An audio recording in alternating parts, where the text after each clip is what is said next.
Boa noite, meus amigos. Hoje é dia 29 de maio. Era para ter feito uma live, mas infelizmente eu não consegui. E foi por uma boa causa, tá? Eu tenho um bebê de 1 ano e 9 meses, tenho minha esposa e que demandam muito cuidado. Então eu havia dito, né, que faria esta live. Acabei não conseguindo por alguns compromissos. Primeiramente a família, né? E depois aqui o canal e tentar levar a palavra de Deus e ajudar a você aí do outro lado.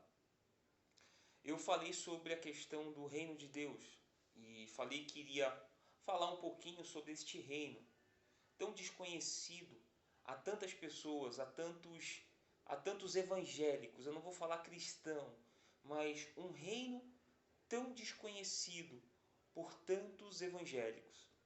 E o porquê esse reino se faz oculto a essas pessoas? Esse vídeo eu vou trazer um pouquinho aqui, no caso da palavra de Deus, de uma reflexão na qual eu tirei e queria compartilhar com cada um de vocês. E esse vídeo aqui serve até mesmo para você que está buscando um lugar para congregar, para aprender mais de Deus, aprender sobre Jesus, sobre o reino de Deus. O que tem sido o que tem havido uma grande dificuldade nas pessoas de encontrarem um lugar saudável, um lugar saudável, pessoal, não quer dizer perfeito, mas existem sim lugares saudáveis no qual você pode congregar, se reunir com os irmãos e aprender da palavra de Deus. É claro que se você estiver buscando um lugar perfeito, não existe esse lugar. Infelizmente, nós vivemos neste mundo, um mundo caído, mas que tem a nossa esperança, que nós temos a nossa esperança no Cristo ressurreto, naquele que morreu na cruz do Calvário pelos nossos pecados, pelos meus pecados, pelos seus pecados. Então, não adianta buscar um lugar perfeito, porque não existe, mas existem lugares saudáveis que têm um comprometimento com essa palavra, e aqui um comprometimento em fazer com que as pessoas entrem ao reino de Deus, ou entrem no reino de Deus, e não venha para a instituição, ou para a denominação, ou para qualquer que seja a plaquinha da igreja. Então, eu acho que, já começando aqui o vídeo, né, o assunto, ou melhor, começando o assunto, quando nós temos a preocupação de levar as pessoas a conhecerem a Deus e se relacionarem com Deus, o que menos preocupa é onde ela está ou onde ela vai. Estou falando aqui agora de igreja. Porque se ela está no reino, e eu estou no reino de Deus, nós vamos nos encontrar lá no final. Mas aqui tem algumas diretrizes ou tem algumas indicações que mostram se você está no lugar saudável ou não. Vamos lá. Começando pelo que a Universal, a instituição Igreja Universal do Reino de Deus, ela ensina. E partindo dela, ou originários dela, vieram outras denominações que têm os mesmos viés doutrinários, ideológicos, de campanhas, de propósitos e de tudo que a Universal faz.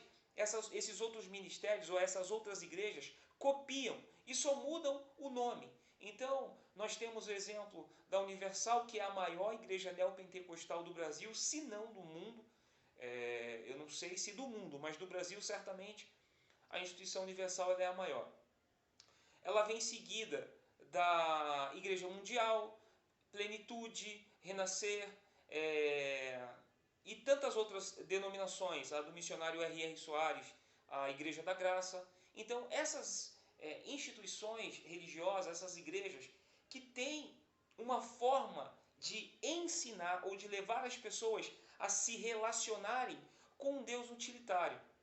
Então, como que as pessoas chegam nesses lugares? Primeiro, todas as vezes que essas pessoas chegam nessas instituições, nessas denominações neopentecostais, essas com viés da teologia da prosperidade e desse tipo de ensino de não aceitar a derrota, não aceitar a doença, a confissão positiva, né? Então, todas as igrejas que são oriundas dessa vertente, elas têm um discurso muito atrativo nas mídias de chamar a pessoa que está com alguma dificuldade, que está sofrendo, que está passando por alguma provação, perseguição, que está passando por uma separação, seja um problema no casamento ou no relacionamento de namorados, uma doença diagnosticada, onde os médicos deram uma palavra de morte. Então, eles estão nas mídias ou na televisão justamente para buscar essas pessoas. E qual que é o atrativo? O atrativo é justamente tocar naquilo que a pessoa está sentindo falta e precisa, que é essa solução do problema no qual ela está vivendo no momento. Então, o discurso que eles colocam, e até mesmo os testemunhos que são colocados, tem essa função de atrair novos adeptos. E o testemunho, ele acaba passando por uma metamorfose ali, de uma transformação, que ele acaba tendo como é que eu posso dizer? Imagina os filmes de Hollywood sem os efeitos especiais. Vai ser uma porcaria, vai parecer que foi gravado no fundo de quintal. O que a Universal faz? Ela pega testemunhos e ela coloca esses efeitos especiais. Ela dá um ar de dramaticidade, ela coloca uma música de fundo, mexe com as emoções e principalmente com a emoção daquela pessoa que está vendo esse testemunho passando por um problema na qual ela está sendo convocada a resolver. Então ela chega nas igrejas, nessas instituições, desta forma. Ela acaba sendo fisgada com essa minhoquinha, de certa forma muito inteligente por parte deles, para resolver os seus problemas. E o discurso, para poder usar essas ferramentas, é que quando ela chegar lá, ela vai receber o alimento sólido, que é a palavra de Deus. E aí começa uma sucessão de erros. Por quê? Porque eles levam as pessoas a buscarem, não só no que diz respeito à questão espiritual, superficialmente, mas também não desistir ou buscar a vida material dela e a realização de sonhos, seja casamento, seja um emprego, uma formação, uma forma de se ganhar dinheiro para que ela consiga aplicar parte dos recursos dela nessa obra, na qual hoje ela está inserida e ela faz parte. Então o discurso é sempre esse, de que você tem que ser uma pessoa que quem está fora da instituição queira ter a sua vida. Ou seja, você tem que ter uma vida de sucesso, você tem que ter uma vida de muitos bens para poder mostrar a Deus, para poder levar a Deus, para poder mostrar para as pessoas e até mesmo fazer com que nasça o desejo nessas pessoas de conhecerem a instituição, a igreja, de aprender a manifestar a fé para acontecer o que acontece com uma parte dos membros dessas igrejas. Porque, verdade seja dita, 95% das pessoas dessas igrejas de mercado, 95% delas, elas vivem de mal a pior. Elas vivem em situações precárias. Elas vivem em situações de dívidas, mas estão dentro dessas instituições ouvindo que em algum momento alguma coisa vai acontecer, Deus vai aparecer e todos esses problemas vão ser resolvidos. Se ela obedecer, se ela cumprir com os votos, se ela fazer os sacrifícios, se ela devolver os dízimos, dar oferta e usar a fé. Algum momento, esse estalo ou essa graça divina vai acontecer na vida dela. O que acontece é que 95% vive uma escassez e apenas 5% vive repetindo testemunhos. É o que você vê. E muitas vezes o testemunho que você vê, é claro, eu não vou tirar a graça e misericórdia de Deus sobre essas pessoas. Eu não posso fazer isso. Mas muitas vezes tem a ver com a preparação dessa pessoa para chegar onde ela está. Ela estudou, ela se qualificou, ela buscou conhecimento, ela domina aquela área na qual ela está inserida. Então, ela foi buscar todo esse aprendizado e usou a ferramenta da fé, que é o que esses cães gulosos fazem. Eles, de certa forma, ensinam as pessoas a usar uma fé Não uma fé de salvação, mas uma fé de receber os benefícios de Deus, de aprender como manipular Deus, fazendo coisas para que você receba de Deus o tudo dele. Então, ali você já vê uma discrepância ou até mesmo uma grande diferença do que é de fato e de verdade o reino de Deus. Então, começa por aí.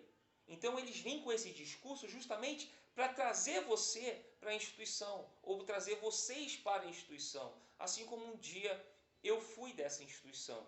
Acontece que, por ser criança, quando eu cheguei, eu tinha 10 anos de idade, 10 para 11 anos, eu não tinha muita escolha. Mas qual foi o convite que foi feito para minha família? Minha mãe tinha um problema de saúde e eles aproveitaram esse problema de saúde que minha mãe tinha para fazer o convite e dizer, olha, Deus vai curar. Se a senhora tiver fé, Deus vai curar, porque já teve outras pessoas que foram curadas. E ali nós chegamos nessa instituição e por uma gratidão que escravizou durante muitos anos, nós fomos ignorando a verdade de Deus, fomos ignorando a verdade do reino de Deus. E a gente acaba falando ou sendo conivente de dizer que os fins justificam os meios. Mesmo os erros sendo tão visíveis, notórios, está na cara os erros, mas o propósito maior é o quê? Ganhar almas. Esse discurso de ganhar almas acaba fazendo com que as pessoas emburreçam. Porque, mas fulano, ela já viu o erro, e eu estou falando que erro, muitas vezes o erro de pecado. Ela já viu o erro doutrinário, mas ela acha que Deus releva tudo. Que Deus vai, sabe? Não, mas Deus está vendo, o importante é essa pessoa estar na igreja. Ou seja, o importante é a pessoa estar na igreja e não no reino de Deus. Você percebe a diferença do que é estar no reino e estar na igreja? Esse é o grande mal que essas instituições fazem.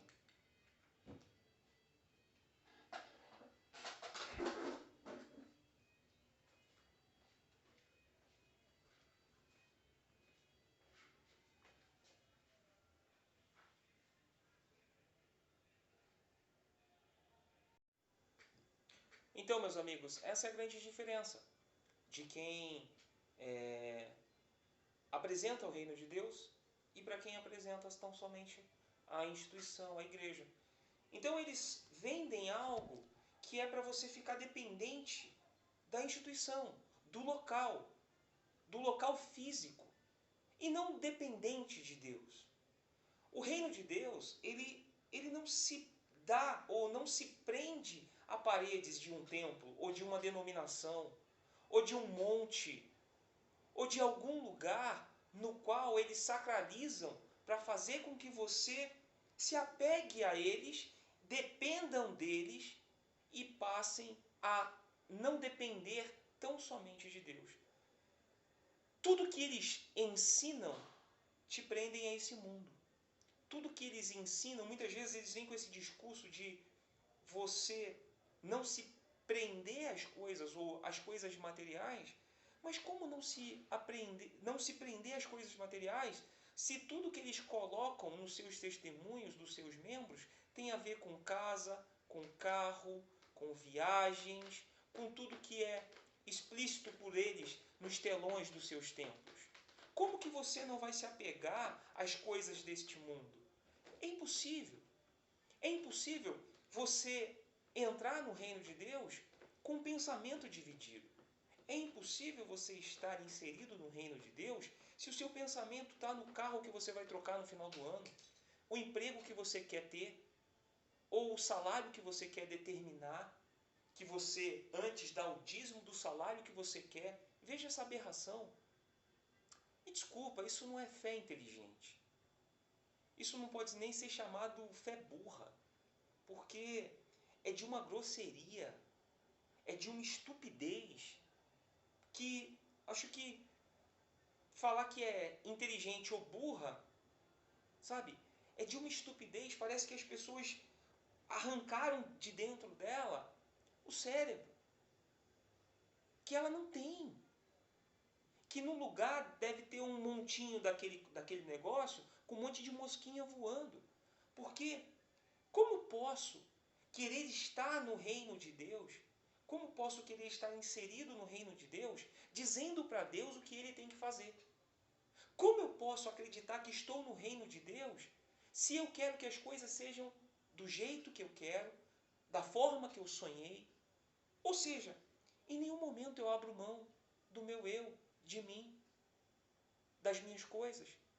Mas eu vou achando que eu estou inserido no reino de Deus. É por isso que nós vemos tantas brigas tolas, imbecis nas redes sociais e em outros meios de cristão, de evangélico com evangélico, de evangélico católico, de espírita. Então, assim, na verdade, os que mais brigam são os evangélicos. Essa é a verdade. Na verdade, os que mais envergonham o reino são os evangélicos, são os próprios evangélicos. E aqui você, de repente, vai falar assim, pô, mas o que você está fazendo? Na verdade, eu estou tentando levar as pessoas a conhecerem o reino de Deus. Assim como assim como eu conheci este reino, estou conhecendo este reino e jamais posso dizer que conheci todo o reino, toda a plenitude do reino. Sabe por quê eu não posso falar isso? Primeiro, que se eu falo que conheço o reino de Deus 100%, eu estou mentindo. E é como se, dizendo que eu conheço o reino de Deus, que não tem mais nada para saber, resumir isso aqui e falar, isso aqui já não presta mais, eu já sei tudo. Quando na realidade, a palavra de Deus ela se renova todos os dias. Ela me traz esperança. A mesma palavra que eu li ontem, hoje ela já tem um outro significado e propósito na minha vida. Hoje ela já me põe de pé. Talvez no outro dia vai ser uma outra palavra que vai me pôr de pé. Depois ela volta a se repetir e vai me pôr de pé novamente. Ou seja, a palavra de Deus tem poder de se renovar. Ela não muda, mas ela sim, em nós, ela muda a nossa forma de enxergar, de encarar, de se levantar no dia seguinte. Então o reino de Deus não tem a ver com estar num local, numa denominação, numa igreja, mas é estar inserido num propósito, onde Jesus é o cabeça desse propósito, onde Jesus é quem dita aquilo que nós vamos ser, que nós vamos fazer, para fazer com que outras pessoas cheguem a este reino. E olha só, deixa eu só ler uma coisa para vocês, que está lá no livro de Mateus, no Sermão das Bem-aventuranças. Mateus 5, Jesus diz o seguinte: bem-aventurados os pobres de espírito, porque deles é o reino dos céus. Jesus aqui ele vem falando algumas coisas sobre quem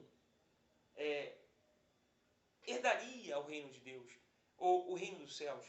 E ele está dizendo quem são essas pessoas. Ou, melhor, como conhecer essas pessoas. Como identificar essas pessoas. O que essas pessoas, quais são as marcas que essas pessoas carregam. Aí ele começa, bem-aventurados os pobres de espírito, porque deles é o reino dos céus. Pobre de espírito não é pobre, uma pessoa miserável. Não tem a ver com isso. Mas tem a ver com uma pessoa que é sensível à voz de Deus e, a partir dessa sensibilidade em ouvir a voz de Deus, ela muda a sua conduta e caráter. Ela muda a forma na qual ela vive. Por quê? Porque ela tem esse espírito disposto a obedecer, disposto a mudar. Então, pobre de espírito não tem a ver com a condição na qual ela vive ou onde ela mora, mas tem a ver com a disposição que ela tem de abrir mão daquilo que ela acredita, daquilo que ela é, para crescer no reino de Deus. E aí Jesus continua: bem-aventurados os que choram, porque eles serão consolados. Nessas igrejas, você não pode demonstrar fraqueza, chorar. Eu me recordo num período que uma tia minha perdeu o único filho dela, que ela não teve tempo nem de ter o luto dela. Ele foi sepultado numa quarta-feira, na quarta-feira ela já estava na igreja, e já estava ali usando a fé, e ela não teve aquele período de luto, porque a igreja ensina que não pode se abater, não pode se deixar abatido, não pode deixar com que as pessoas vejam isso, porque isso é fraqueza, e aí tiraram dela o período de luto, tiraram dela, porque a mensagem que a igreja prega é você mostrar sempre força, sempre que está forte. Calma aí, pessoal. Desce daí, desce daí, desce daí. Então é para mostrar que você está sempre forte. Então ela não teve esse período de luto. O que aconteceu?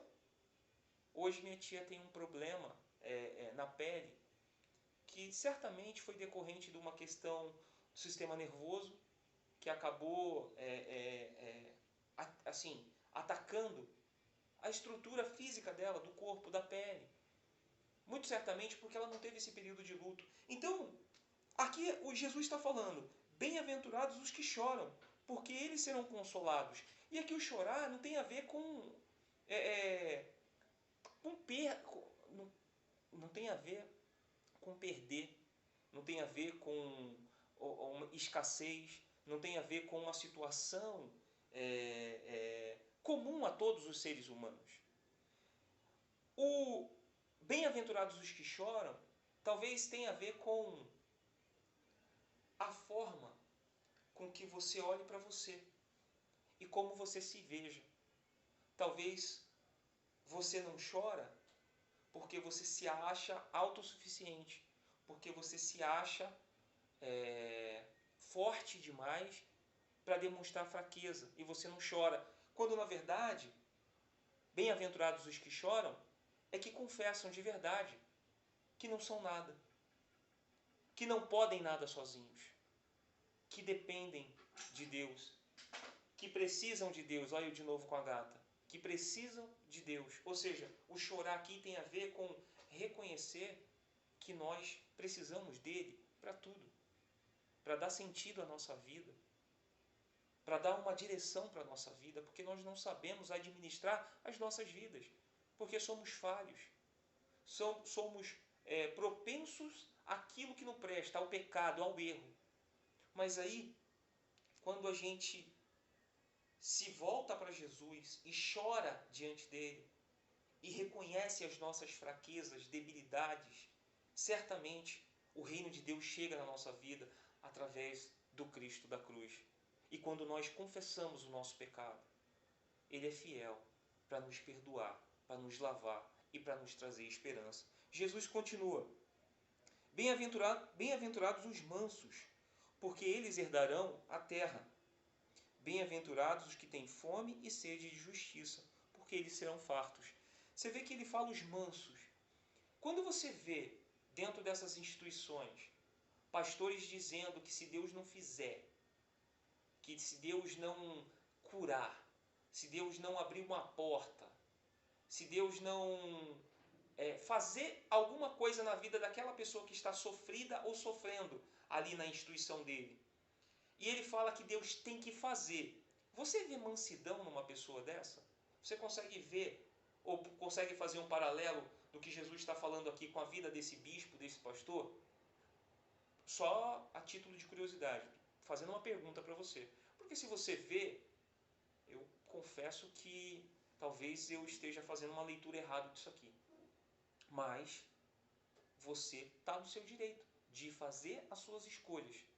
Eu prefiro seguir o que Jesus está falando. E aí ele continua: bem-aventurados que têm fome e sede de justiça, porque eles serão fartos. Fome e sede de justiça não tem a ver com a realidade na qual a gente vive, esse mundo. Mas você lembra que existe um reino invisível, que Jesus veio instituir, veio abrir, veio mostrar para nós. E ele, através do que ele fez naquela cruz, ele nos dá acesso a este reino. Nós não merecemos este reino, mas ele nos dá acesso a este reino pelo que ele fez. Então, muitas vezes você vai ver injustiça. E aqui eu vou falar uma coisa. Lembra que eu falei que eu não posso nunca dizer que eu conheço todo o reino de Deus? Porque eu estaria mentindo. E eu estaria limitando a palavra dele? Pois é. Muitas vezes vamos viver injustiças, mesmo a gente cumprindo com o que a palavra de Deus nos manda fazer, obedecer, confessar os nossos pecados, nós vamos fazer tudo isso. E nós vamos sofrer injustiças que a gente nunca vai saber por quê. E também eu não estou preocupado em querer saber por que eu estou passando pelo que eu estou passando. Eu só peço a Deus que Ele me dê força e esteja comigo para passar pela situação que eu vou passar. Mas não questionar o porquê eu estou passando. Porque aí eu quero que as coisas voltem para as minhas mãos, para a minha administração. Como eu já falei lá atrás, eu não sei administrar. Eu prefiro que Ele seja o Senhor da minha vida. Então, muitas vezes essa injustiça, ela não vai ter uma razão. Nós não conseguiremos nunca encontrar uma razão racional, uma razão que vai nos satisfazer. Mas temos que trazer à memória e lembrar que existe um reino invisível. Certo?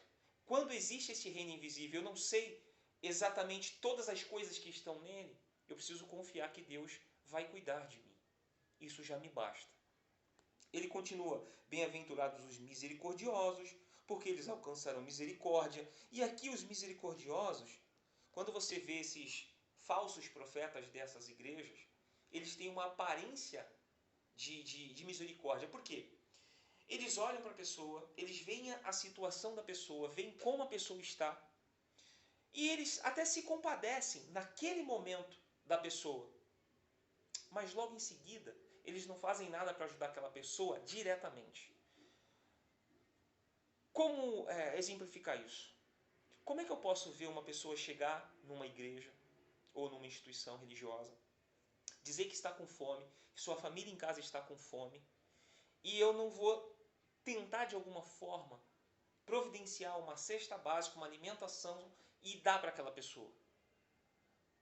Muitas vezes essas igrejas, eles até têm alguma cesta básica, mas eles vêm com uma palavra de ânimo, vêm com uma palavra de: olha, Deus ele vai mudar sua vida, você não pode aceitar essa situação, essa miséria. Dá um envelope para ela gerar um sacrifício, para ela trazer dinheiro para a igreja, e aí Deus vai abençoar ela ou Deus vai dar para ela. Quando na realidade eles poderiam pegar e ajudar. Muitas delas poderiam ajudar. Mas o que eles fazem? Eles tiram. Então essa falsa misericórdia de se compadecer no momento, mas depois virou as costas e esquecem, você percebe que eles não estão nem aí pela vida pomposa que eles vivem, pelos lugares, pelos castelos que eles moram, pelos carros que eles dirigem. Se eles realmente se importassem e fossem misericordiosos, como Jesus está falando aqui, ele não entraria num carro de 200, 300 mil reais. Ele não ia estar passeando pela cidade de helicóptero. E aqui não serve só para os bispos e pastores não, tá, pessoal? Dessas denominações. Eu estou falando da gente, da nossa vida também. Porque se eu não me compadeço com a pessoa que está passando fome, e eu estou pensando no carro que eu vou comprar, vendo o cara passando fome, tem alguma coisa de errado comigo. E eu tenho que fazer essa autoanálise também comigo. E ele continua: bem-aventurados os limpos de coração, porque eles verão a Deus. Limpos de coração, voltando ainda lá no primeiro, não tem a ver com não ter erros ou não ter pecados, mas é a disposição de confessar o pecado diante de Jesus, pedir ajuda a Ele, para que Ele te ajude a se livrar, a se libertar deste pecado que te escraviza. Mostrar sinceridade. A limpeza do coração tem a ver com a sinceridade. Mostra sinceridade para Deus e falar: oh, Deus, esse pecado aqui eu gosto dele, mas ele tem me prejudicado, ele tem me impedido de chegar diante do Senhor. Me ajuda, me dá força. E ali eu acho que você vai se limpando. Então, limpo de coração tem a ver com uma pessoa realmente sedenta de querer conhecer, de estar com Ele. Então eu vejo desta forma: bem-aventurados os pacificadores, porque eles serão chamados filhos de Deus.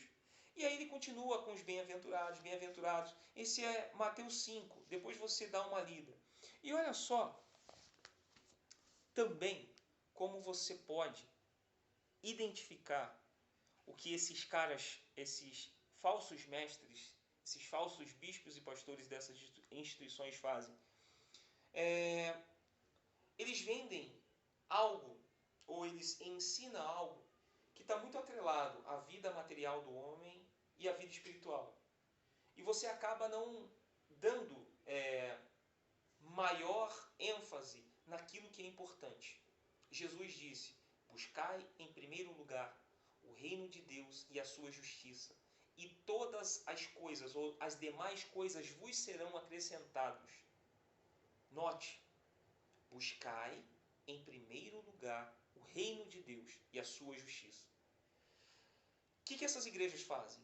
Ensina que você deve buscar por tudo e buscar a Deus. Se você estiver dentro da igreja todos os dias ou nos cultos da semana e priorizar em algumas delas, quartas e domingo, como os dias mais importantes, os outros dias você pode buscar pela sua vida material, familiar. Não que a gente não deva orar pela nossa família, mas note, Jesus dá uma ordem direta. Busquem em primeiro lugar o reino de Deus e a sua justiça. E essas coisas serão acrescentadas para vocês. Vai acontecer. Eu vou cuidar de vocês. Então não existe uma regra, ou não existe melhor. Jesus está dizendo que nós devemos priorizar primeiramente o reino de Deus. Ou seja, se ele manda eu priorizar, é porque deve ter alguma coisa de errado com a gente, que é o pecado, que vai fazer a gente oscilar entre dois pensamentos. E eles fazem as pessoas desejarem uma vida de qualidade que acaba tirando o sono e a paz dessas pessoas porque elas não alcançam nunca. Aí olha só o que no livro de Lucas fala sobre João Batista. Lucas 3, no verso 6. E toda a carne verá a salvação de Deus. Dizia, pois, João à multidão que saía para ser batizada por ele. Raça de víboras, quem vos ensinou a fugir da ira que está por vir? Produzi, pois, frutos dignos de arrependimento, e não comeceis a dizer em vós mesmos: temos Abraão por pai, porque eu vos digo que até destas pedras pode Deus suscitar filhos a Abraão. Deus não precisa da gente, pessoal, para nada. João está dizendo aqui que se você fala que tem por pai Abraão, Deus ele pode fazer com que pedras, está aqui, se tornem, porque eu vos digo que até dessas pedras Deus pode suscitar filhos de Abraão. Ou seja, Deus pode criar do que não existe. Então, a gente associar aquilo que a gente faz ao que eles ensinam de ter por Abraão como pai da fé, isso não é justificativa. E João foi duro e disse: produzi, pois, frutos de arrependimento. João, ele estava pregando no deserto. Ele não estava falando para as pessoas irem para o templo sacrificarem animais pelos pecados. Porque João, ele era eu até notei aqui, João João é o prenúncio do que viria em Cristo Jesus. Então, ele estava dizendo o seguinte: vocês precisam se arrepender dos seus pecados. Vocês, quando se arrependerem dos seus pecados, vocês precisam dar frutos desse arrependimento, mostrar que se arrependeram de fato e de verdade. Como isso? Virando as costas para o pecado. Como isso? Aquilo que te escravizava e tinha poder sobre você, você passa a dominar e também passa a falar daquilo que te fez encontrar essa força para vencer o pecado, que é o Cristo. Então eu passo agora a viver não mais uma vida para mim e nem refém dos pecados, mas eu confessei o meu pecado para Jesus e agora eu dar as costas para o pecado é produzir os frutos de arrependimento, é mostrar, olha, tá vendo essa vida aqui que eu vivia? Eu virei as costas para ela, eu não tenho mais prazer nela, eu agora vou viver uma vida com Deus, uma vida reta, íntegra e que mostre o caminho do reino de Deus para as pessoas. Ou seja, a minha vida deve mostrar a cruz, deve apontar para a cruz. As pessoas, quando olharem para mim, devem ver a cruz, devem ver Jesus. Isso é frutos de arrependimento. E também já está posto o machado à raiz das árvores. Toda árvore, pois, que não dá bom fruto, é cortada e lançada no fogo. E a multidão o interrogava, dizendo: Que faremos, pois? E respondendo ele, disse-lhes: Quem tiver 2 túnicas, que reparta com o que não tem, e quem tiver alimentos, que faça da mesma maneira. O que você aprende nessas denominações? Que você tem que arrebentar, que você tem que conquistar, que você tem que ganhar, que você tem que ter muitas empresas, muitas casas. E aí, o que João fala? Reparta com quem não tem. E quem tiver alimentos, faça a mesma coisa. Ou seja, você tem 2 cobertores, está vendo alguém com frio? Dá um cobertor para ele. Você tem alimento, está vendo a pessoa lá com fome? Dá alimento para ela. E chegaram também os publicanos para serem batizados e disseram-lhe: Mestre, que devemos fazer? E ele lhes disse: Não peçais a mais do que aquilo que vos está ordenado. Os publicanos eram os judeus que trabalhavam para Roma na coleta dos impostos. E os publicanos, geralmente, eles recebiam os tributos e eles aplicavam, eu não sei quantos por cento a mais, e eles eram riquíssimos. Riquíssimos. E aí eles foram até João e perguntaram: aí, o que eu faço? E aí João vira para eles e fala assim: olha, e ele lhes disse: não peçais mais do que aquilo que vos está ordenado. Ou seja, ele tinha que fazer a coleta dos impostos. Se ele fosse um homem justo, o que ele faria? Aquilo só que fosse suficiente para ele. Mas não, eles eram riquíssimos. Tanto é que Zaqueu iria restituir 3 ou 4 vezes mais aquilo que ele havia defraudado, que ele havia roubado.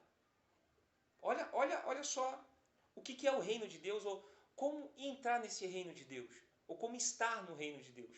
Você tem que abrir mão dessas coisas, das facilidades, desse mundo aqui, dessa lógica daqui. E aí, os soldados também, e os soldados interrogavam também, dizendo: e nós o que faremos? E ele lhes disse: a ninguém trateis mal, nem defraudeis, e contentai-vos com o vosso soldo. Ou se contentem com o salário de vocês. Soldados naquela época, eram-lhes dado um poder que muitas vezes eles usavam desse poder para extorquir as pessoas, de criar situações para que eles pudessem ter algum benefício dessas pessoas, com medo delas, porque eles eram soldados romanos. Então, eles criavam uma forma de extorquir dessas pessoas. Então, se a pessoa não chegava com aquilo que eles pediam, eles criavam histórias, porque eles eram soldados. Então, eles falavam e essas pessoas acabavam sendo acusadas por coisas que não haviam feito. E aí João vira para eles e fala: e lhes disse: a ninguém trateis mal, nem defraudeis, e contentai-vos com o vosso salário. E estando o povo em expectação e pensando todos de João em seu coração, se porventura seria o Cristo. Respondeu João a todos, dizendo: eu, na verdade, batizo-vos com água, mas eis que vem aquele que é mais poderoso do que eu, a quem eu não sou digno de desatar a correia das sandálias. Este vos batizará com o Espírito Santo e com fogo. Vou parar por aqui.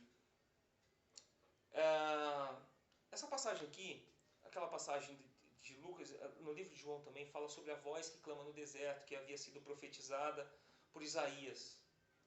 Voz que clama no deserto. João, ele vinha pregando o reino de Deus e o arrependimento das pessoas, do povo, que o povo deveria se arrepender.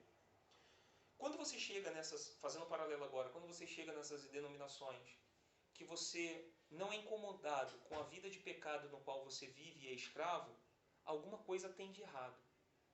E se você ouve do pecado superficialmente, tem mais coisa errada ainda. Então isso deve ser um alerta para você, para nós, na verdade, né? Isso deveria ser um alerta para nós. Então, o que eu vejo, pessoal, é que As pessoas, elas estão nesses lugares porque conivente para elas não é atrativo para elas, porque ela está ouvindo daquilo que ela quer que aconteça na vida dela. E mesmo não acontecendo, ela sempre tem a esperança lá no fundo de que vai acontecer. Então a coisa passa a não ser nem mais fé, passa a ser sorte. Então, o reino de Deus, ele vai na ilógica do que a gente chama de mundo, da nossa realidade. O reino de Deus, Jesus fala, bem-aventurados os que choram. A lógica do nosso mundo diz que se você chora, você é fraco. Bem-aventurados os mansos. A lógica do nosso mundo diz o quê? Não, você não pode ser tão pacato assim não, você tem que ser agressivo, porque senão o mundo vai te engolir. E Jesus está dizendo, não, ó, os humildes, os mansos, os que choram, os misericordiosos. A lógica do mundo, não, você não tem que ter misericórdia de ninguém não, ninguém tem misericórdia com você, você tem que atropelar. A lógica do mundo é essa. A lógica de Deus é outra. A lógica de Deus é ilógica para o mundo, para nós. Mesmo hoje, pessoal, vivendo o reino de Deus, tem muitas coisas que eu falo, caramba, olha, tem que ser muito crente. Tem que ser muito crente, porque o reino de Deus, olha só, para você entender e ter mais ferramentas para fazer análise com a igreja na qual você está. A lógica do mundo é que você precisa chegar na frente, que você tem que ser o primeiro. A lógica de Jesus, os últimos serão os primeiros. Entendeu? Olha a lógica do mundo. Você tem que chegar na frente, você tem que ser o primeiro. Mas Jesus fala que os últimos serão os primeiros. Ué, mas espera aí. Mas como isso? Lembra que a gente está falando do reino de Deus? No reino de Deus é diferente. No reino de Deus, não é o primeiro vai ser primeiro, é o último vai ser primeiro. É quando você vive uma vida para Ele, quando você vive uma vida em devoção a Ele, uma vida para a glória dEle, quando você é o pacificador, quando você é misericordioso, quando você divide, quando você reparte, quando você é bênção na vida de alguém, você está no reino de Deus. Quando você aponta para a cruz, você está no reino de Deus. Quando você exorta a pessoa que você ama, o seu amigo, o seu colega, quando você o exorta em amor, não para esfregar na cara dele o erro dele, mas quando você exorta ele em amor e fala, ó, você errou, mas eu estou com você, eu vou caminhar com você. Você está no reino de Deus. E você está levando essa pessoa também para o reino de Deus. Então, pessoal, estar no reino de Deus não é tão difícil. Mas você precisa se esvaziar de você mesmo. A lógica do mundo é que quem é grande não pode servir quem é pequeno. No reino de Deus, Jesus lavou os pés dos discípulos e falou, vocês vai e faça isso também. Jesus, sendo Senhor, sendo Deus, lavou os pés dos discípulos. A lógica do mundo, isso jamais vai acontecer. Você jamais vai ver o dono da Microsoft lavando os pés dos funcionários. Você jamais vai ver o presidente da República lavando os pés dos moradores de rua. Você jamais vai ver o presidente dos Estados Unidos lavando os pés de quem quer que seja. Ele não vai fazer isso, porque ele é o presidente, ele tem uma postura. E aí, o reino de Deus diz o quê? Olha, eu sendo quem eu sou, eu sendo o Senhor, eu vou mostrar para vocês como é que vocês devem fazer. Esse é o reino de Deus. A lógica do mundo não aceita isso daqui. É conflitante. A gente não aceita, é conflitante. Eu preciso ser o primeiro. Eu preciso ser o melhor. Eu preciso ter as melhores coisas. Então, meus amigos, que Deus possa trazer aí a sua vida um propósito, uma razão, e que esse vídeo possa ter sido bênção para você. Eu peço desculpa porque eu não consegui fazer a live, mas eu fiz o vídeo hoje e estou aqui deixando para vocês. Que Deus abençoe a todos e até a próxima.